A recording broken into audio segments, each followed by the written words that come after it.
Today, I'm going to show you how to create clickable external links in PDFs using Adobe Acrobat. By the end of this tutorial, you'll know how to make any text or image in your PDF point directly to a website. Super useful whether you're building learning materials, marketing documents, or just making your PDFs more interactive and helpful for your readers. Let's get started right away. First, let's open the tool we need. In Adobe Acrobat, head up to the top and click on the Tools menu. From there, select Edit PDF. This brings up the editing toolbar. You'll see a button labeled Link. Click that, then choose Add or Edit. As soon as you do, notice that your cursor switches to a crosshair, like you're about to select something more precisely. If there are any links already in the document, they'll show up for you now, which is handy so you can avoid overlapping or duplicating links by mistake. Next, it's time to tell Acrobat what part of your page you want linked. Move your crosshair over to the spot you want. Maybe it's a line of text that says, "Visit our website," or perhaps you want to link an image like a logo. Click and drag with your mouse to draw a rectangle around this area. Try to be a little generous with the space so the link is easy to click, but not so much that it covers unrelated content. If you need to adjust, don't stress.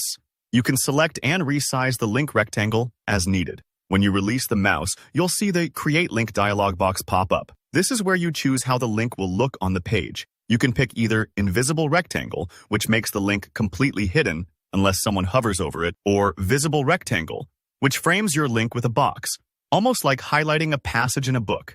If you go with Visible, you get to pick the highlight style, line thickness, color, and more. I usually recommend keeping it subtle but noticeable, so readers know there's something there to interact with. For instance, a thin blue rectangle works well for most business documents. Take a moment to experiment with the options if you're unsure what will look best in your PDF. Once you've decided on appearance, let's set what the link actually does.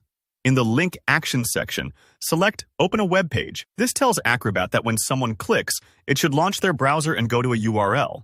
Click Next, and up comes the Edit URL dialog box. Here, enter your full website address.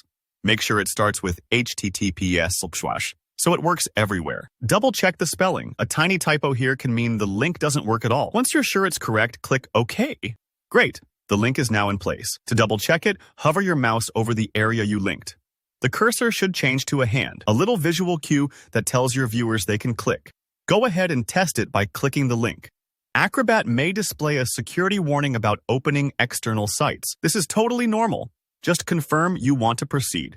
Make sure the website opens properly. If anything didn't work, you can go back and edit the link area or the URL. Just one last thing.